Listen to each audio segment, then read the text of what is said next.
जय हिंद बच्चों। हम लोग कोशिका भित्ति की आज चर्चा करेंगे। कोशिका भित्ति तो कोशिका में पाई जाती है। वह कोशिका भित्ति कोशिका में कहाँ कहाँ पाई जाती है, यहीं से हम लोगों को शुरू करना है। यदि कोशिका भित्ति को हम देखें तो कोशिका भित्ति आपका मोनेरा जगत के जीवों में पाया जाता है, जैसा कि कल के क्लास में भी हमने रिपीट किया था। और उसके बाद प्रोटिस्टा जगत में था कोशिका भित्ति? नहीं था। फंजाई जगत के जीवों में था। इसके अलावे पादप जगत के जीवों में था। इन तीन जगत के जीवों में कोशिका भित्ति पाई जाती है। और प्रोटिस्टा जगत और जंतु जगत के जीवों में शांत रहिए। कोई सवाल होगा आपके मन में तो सवाल का जवाब हम लोग वीडियो बंद करेंगे, उसके बाद दे दूंगा। एक एक करके सारे सवालों का जवाब आपको दूंगा। सवाल तब तक ढूंढ कर रखना हो तो रख लीजिए, या नहीं तो फिर मैं रिपीट कर रहा हूं। जिसको रिवाइज करने की इच्छा हो सुनेंगे तो आपका रिवाइज हो जाएगा, रिवीजन हो जाएगा, आपको याद हो जाएगा। इसलिए ध्यान से सुनेंगे, कोई खास बात नहीं है। नेचुरल रहेंगे तो शायद ज़्यादा अच्छा होगा, और एक्टर बनने की कोशिश करेंगे तो थोड़ा सा अच्छा नहीं लगता है। एक्टर हूँ नहीं, इसलिए वो वीडियो भी अच्छा नहीं लगता है। तो इसलिए नेचुरल वे में चलने दीजिए। नेचुरल मूड में रहने से थोड़ा ठीक ही लगता है। हमने कहा ये दो जगत के जीवों में नहीं है सेल वाल आपका। एक प्रोटिस्टा जगत है और दूसरा जंतु जगत है। यहाँ कोशिका भित्ति नहीं पाई जाती है। जब कोशिका भित्ति की बात करते हैं हम लोग, तो कोशिका भित्ति किस चीज की बनी है, किस मटेरियल की बनी है, किस पदार्थ की बनी है, इस पर एक नजर डालना होगा। क्योंकि तीन जगह कोशिका भित्ति है। मोनेरा जगत में है जिसमें कि बैक्टीरिया आते हैं, दूसरा फंजाई जगत में है, और तीसरा पादप जगत में है। बेटा तीनों जगह के कोशिका भित्ति में थोड़ा थोड़ा अंतर है। वो किस पदार्थ का बना हुआ है, केमिकल कंपोजिशन क्या है, उस चीज में थोड़ा सा उस अंतर आता है। केमिकल कंपोजिशन में अंतर आते हैं। तो एक एक करके देख लेते हैं केमिकल कंपोजिशन क्या है। जब आप मोनेरा जगत की बात करते हो तो मोनेरा जगत में मोनेरा जगत के जीवों में देख लीजिए बैक्टीरिया आते हैं। बैक्टीरिया की कोशिका भित्ति पेप्टिडोग्लाइकन की बनी होती है। ये हमको याद रखना पड़ेगा। ये डायरेक्ट क्वेश्चन है, लगभग सभी परीक्षाओं में पूछे जाते हैं। जनरल कंपटीशन में भी पूछा जाता है। केवल 11th ही क्या कहें, ये जनरल परीक्षाओं में भी पूछे जाते हैं। ये याद रखिएगा। मोनेरा जगत में या बैक्टीरिया की कोशिका भित्ति पेप्टिडोग्लाइकन की बनी होती है। उसके बाद फंजाई जगत में जब आइएगा तो फंजाई की कोशिका भित्ति आपका काइटिन की बनी होती है।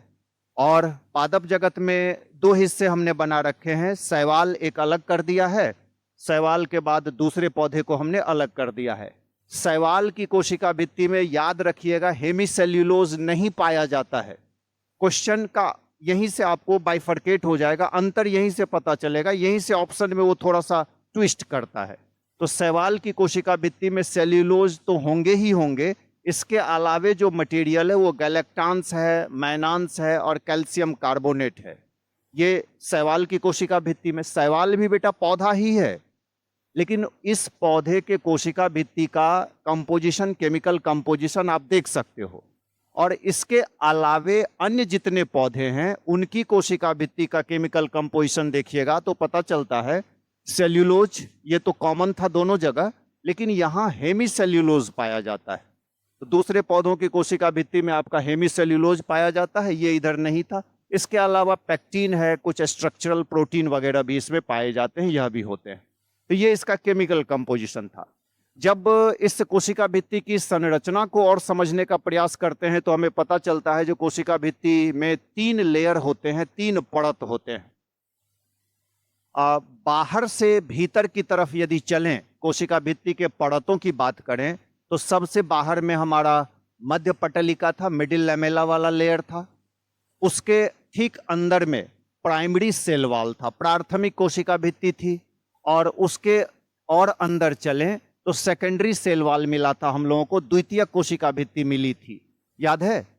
द्वितीय कोशिका भित्ति के यदि अंदर चले थे तो क्या कोई और भी लेयर था? कोशिका भित्ति का नहीं था वो, लेकिन बेटा प्लाज्मा झिल्ली का लेयर था।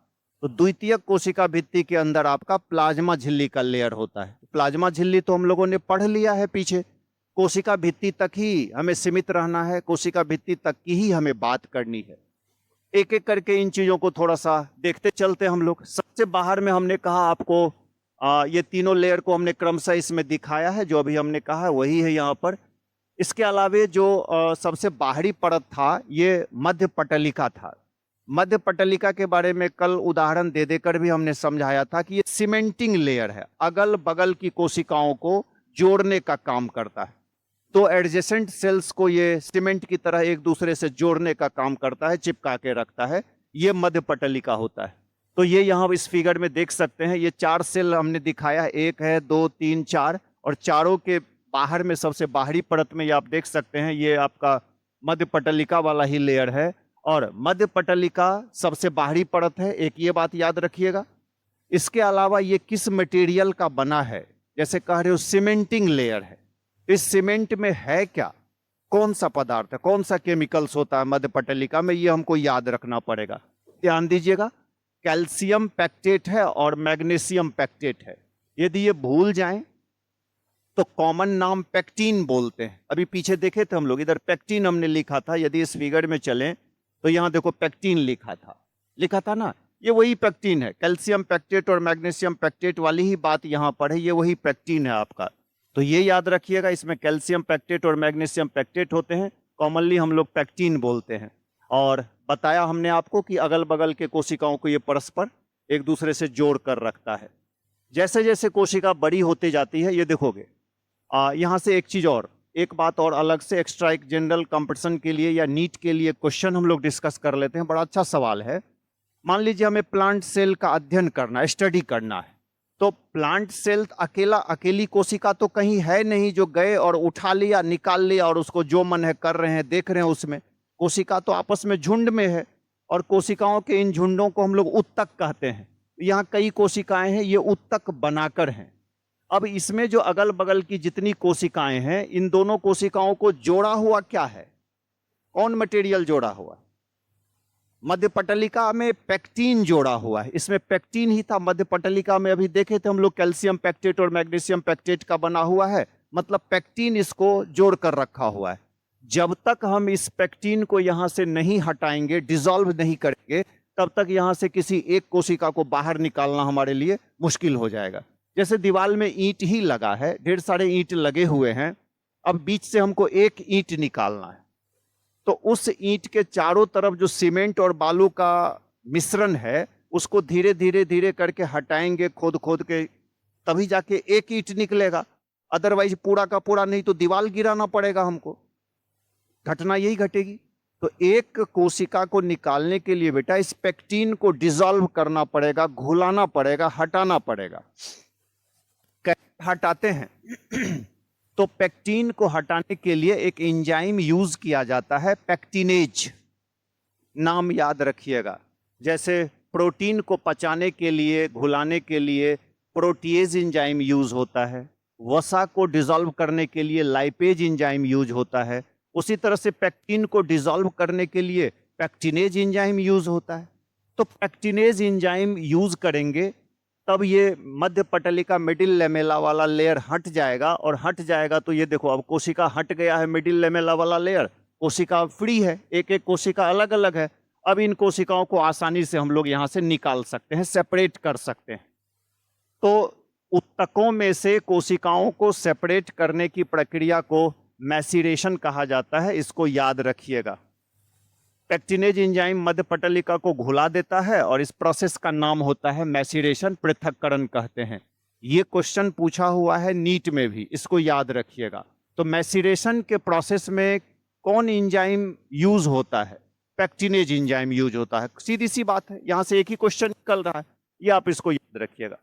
मध्य पटलिका के बाद चलो प्राइमरी वाल पढ़ाते हैं। मध्य पटलिका पर इतने ही सवाल हैं, प्राथमिक भित्ति पढ़ाते हैं। मध्य पटलिका सबसे बाहर वाला लेयर है, उसके ठीक अंदर में मध्य पटलिका पर ही अंदर की तरफ से कोशिका में, ये बाहर से मध्य पटलिका, और ये देखो उसके अंदर की तरफ से ये प्राइमरी वाल धीरे धीरे करके जमा होता जाता है। बड़ा पतला होता है, ये कोमल भी होता है और इलास्टिक भी होता है, प्रत्यास्थ भी होता है।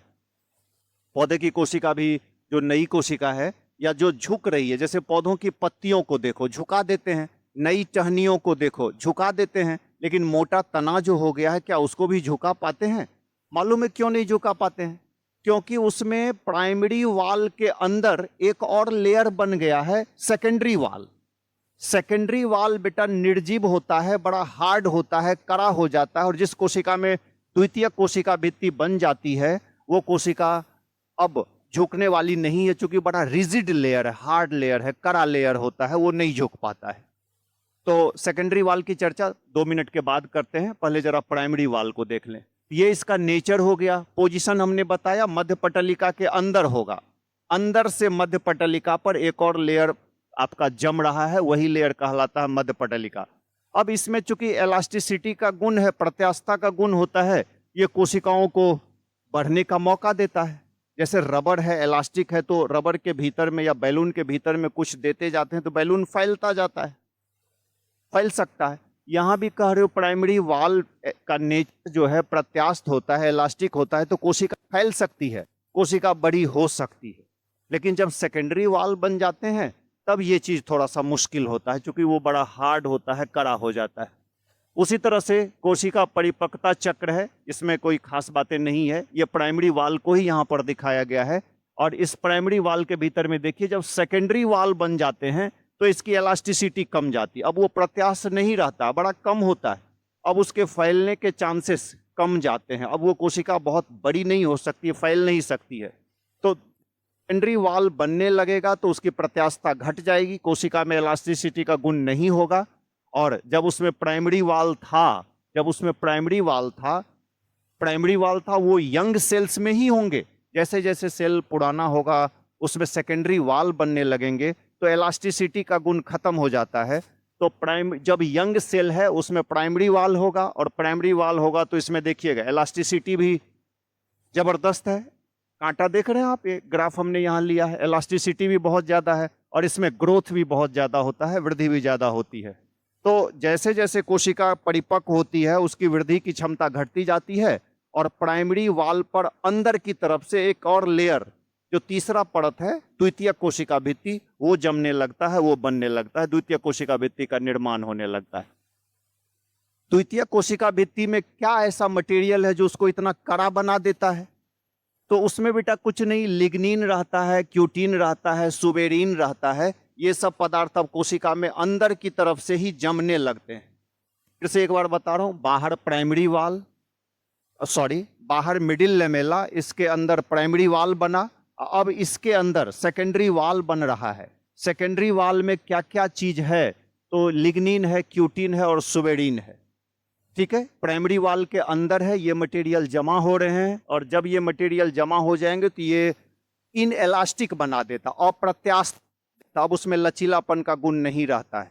आप ऐसे भी समझो, पौधों के जिन हिस्सों में लचीलापन का गुण नहीं है वहां पर इसका मतलब है द्वितीयक, वहां की कोशिकाओं में द्वितीयक कोशिका भित्ति बन चुकी है, इसको हम ऐसे भी समझ सकते हैं।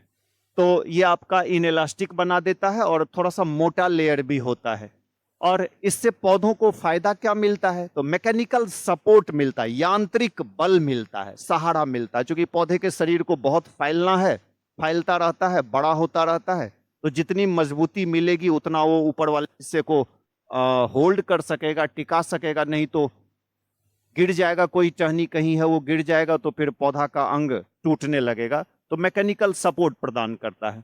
एक और ग्राफ से देख सकते हैं, ये देखो दो कोशिका को लिया गया है, इसको मान ले सेल ए है, इसको मान ले सेल बी है, दो कोशिका को, तो ये सेल ए और सेल बी, तो दोनों कोशिका का जो जुड़ाव स्थल होगा वो तो मध्य पटलिका वाला होगा। मध्य पटलिका के अंदर चलेंगे, सेल ए में भी प्राइमरी वाल होगा, इधर सेल बी है, इसका भी देखो प्राइमरी वाल है, इसके और अंदर चलेंगे, सेल ए में सेकेंडरी वाल, सेल बी में भी सेकेंडरी वाल, वही यहां हमने दिखाया है। और इसके बाद सेकेंडरी वाल के और अंदर चलिएगा तो ये देखिए पतला सा प्लाज्मा झिल्ली सेल बी में भी, और सेल ए में भी पतला सा प्लाज्मा झिल्ली होगा आपका। कोई कंफ्यूजन है इसमें? तो कंसेप्ट बेसिकली इतना ही है इसमें। एक इसमें कंसेप्ट और छोटा सा आता है, प्लाज्मोडेस्माटा की बात उठती है, तो ध्यान रखिएगा, ये 2 नंबर का क्वेश्चन भी पूछता है, जीव द्रव्य तंतु किसे कहते हैं या जीव द्रव्य तंतु क्या है, यह भी एक क्वेश्चन होता है, समझ भी लेते हैं, ऑब्जेक्टिव भी यहां से पूछता है। देख लोगे, ये था मिडिल लेमेला और इधर है आपका प्राइमरी वाल। दो अगल बगल की कोशिकाओं को ये एक तरह से कैनाल का काम करता है। ये जीव द्रव्य तंतु होते हैं ताकि एक कोशिका का जो प्रोटोप्लाज्म होगा वो दूसरी कोशिका में आवश्यकता अनुसार आ सके, जा सके।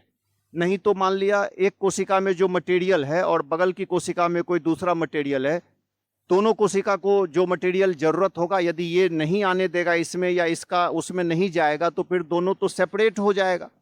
मटेरियल का आदान प्रदान भी जरूरी है कोशिकाओं के बीच में, नहीं होगा। जैसे मान लिया हम ऑक्सीजन हम लोग ले रहे हैं, फेफड़े की कोशिकाओं में यहाँ गया और वो उसको अगली कोशिका को ना दे, यहीं रोक कर रख ले, तो क्या शरीर की कोशिका काम कर पाएगी? वही बात बेटा पौधों के साथ भी होता है। तो जो साइटोप्लाज्म या प्रोटोप्लाज्म है, ये जो फ्लो है इसका, ये जिस चैनल से होता है, जिस छिद्र से हो रहा है, जो रास्ते से हो रहा है, उसी का नाम होता है प्लाज्मोडेस्माटा, जीव द्रव्य तंतु हिंदी में कहते हैं हम लोग। तो इसका देख लीजिए, प्राथमिक कोशिका भित्ति और मध्य पटलिका के बीच ये एक छेद होगा। छेद मतलब चैनल है, एक रास्ता होगा, और इसका काम होता है दो कोशिकाओं के बीच में जीव द्रव्य का जो आवागमन होगा वो इसी छिद्र से होकर होगा। ठीक है, तो ये आपका प्लाज्मोडेस्माटा हो गया, इसको भी ध्यान रखिएगा। और लास्ट में हम लोगों को ये देख लेना है कोशिका भित्ति के क्या काम है। जैसा कि बार बार बोल रहा हूं कि सेल में कुछ भी पढ़ रहे हैं तो दो ही सेक्शन हमें कवर करने होते हैं। एक उसकी संरचना को डिटेल्स पढ़ लीजिए और दूसरा उसके काम को आप जानिए। तो संरचनात्मक हिस्से सेल वॉल में इतना ही है, इससे ज़्यादा कोई क्वेश्चन अभी इस लेवल में आपको नहीं होता है। काम को देख लेते हैं। तो मूल रूप से 4 काम। पहला काम है परासरणी संतुलन बनाए रखता है। ये परासरण क्या है पीछे भी हम लोगों ने डिस्कस किया है, या मेरा पिछला वीडियो सेल मेम्ब्रेन पार्ट 2 वाला वीडियो, उसमें देख लीजिएगा परासरण क्या है, वहाँ इसको हमने डिटेल्स बता दिया है, वहाँ भी आपको पता चल जाएगा। वो मेंटेन करके रखता है। परासरण में वाटर मॉलिक्यूल्स का मूवमेंट हम लोग देखते हैं, उसके हायर कंसंट्रेशन से उसके लोअर कंसंट्रेशन की तरफ वाटर मॉलिक्यूल्स का मूवमेंट देखते हैं। तो इसलिए यहाँ भी अगल बगल की कोशिकाओं के बीच पानी का संतुलन बनाकर रखना है, तो आपका कोशिका भित्ति इस संतुलन को बनाकर रखने में भूमिका निभाता है। इसके अलावे अगल बगल की कोशिकाओं को जोड़कर भी तो रखता है। कौन रखता है जोड़कर? Middle lamella. वो बेटा कोशिका का ही तो भाग है, कोशिका का ही तो हिस्सा है, इसलिए कोशिका भित्ति का ये काम है कोशिकीय जुड़ाव में भी ये आपको हेल्प कर रहा है। इसके अलावा अगल बगल के सेल्स के बीच में जो सॉल्यूट्स हैं इसको भी ट्रांसफर करता है। ये काम पीछे झिल्ली वाले में भी देखे थे हम लोग, जो मटेरियल का मूवमेंट देख रहे थे हम लोग, वहाँ भी था। यहाँ भी सेम चीज़ है, विलेयों का स्थानांतरण करेगा और अंतिम में कोशिका भित्ति पादप कोशिका को आकार प्रदान करता है और सुरक्षा देता है, एक निश्चित आकार देता है और पौधों को ये सुरक्षा प्रदान करता है। ठीक है, इतनी ही बातें हैं कोशिका भित्ति में, इतने को ध्यान से तैयार करिएगा तो कोशिका भित्ति पर सारे सवाल आपसे बन जाएंगे। कोई दिक्कत?